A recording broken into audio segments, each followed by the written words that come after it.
Donc, justement, avec le nombre d'immigrants qui est en hausse d'année en année, on peut se poser des questions quant à l'avenir de la langue française au Québec. Voici un reportage de Chante et son équipe. Au fil des années, et spécialement lors des dernières élections, la question de la langue n'a cessé de faire surface. En effet, on pronostique une baisse au Québec de la langue française, passant de 85,4% en 2011 à 82% en 2036. À l'école, seulement 22% des élèves obtiennent une note supérieure à 70% dans leurs cours de français. Mais ce n'est pas qu'à l'école qu'on constate les difficultés associées à la langue. Chez les maisons d'édition, c'est tout aussi troublant. Elles reçoivent plusieurs manuscrits d'auteurs. 400 à 500 par année. Parmi ceux-ci, il y a des constatations décevantes. On remarque aussi ceux qui ont été à la bonne école, c'est moins flagrant, il y a beaucoup moins de fautes. Mais les fautes grammaticales ne sont pas le seul problème. Celui-ci qui est sur mon bureau, ça a été jugé insatisfaisant tant au niveau de l'écriture qu'au niveau de la tournure de phrase. Nos éditeurs québécois se soucient de l'avenir. Bien franchement, je suis inquiète. Peut-être pas à court terme, mais à long terme.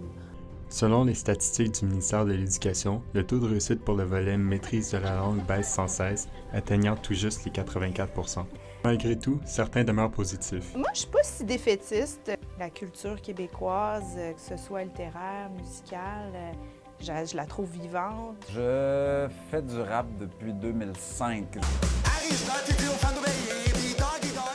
La culture québécoise est un outil substantiel à la conservation de la langue française. Si je voulais être moi-même, il fallait que je rappe ce qui me représentait, ce qui était tout sauf l'anglais, c'est le français. La spécificité du rap au Québec, c'est d'être en français. Dans une autre de mes fonctions, ce que je fais, c'est la radio à Radio-Canada qui est diffusée également dans le reste du pays. Bien, ça me rend très fier de me dire, bien, quelqu'un dans le fin fond du Yukon, il peut entendre des chroniques en français.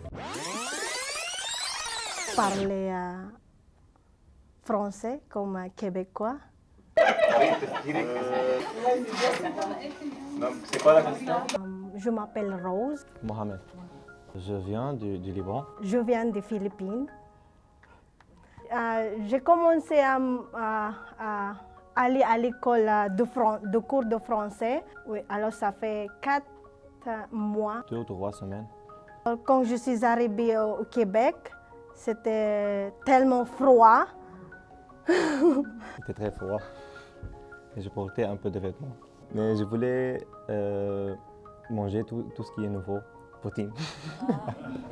Alors mon but c'est d'aider ma famille dans mon pays. Avant de trouver le travail, il faut parler français très bien. C'est ça, c'est la barrière pour moi. Je devrais améliorer ma langue française. Merci beaucoup, moi. C'était un plaisir. Merci beaucoup. Merci.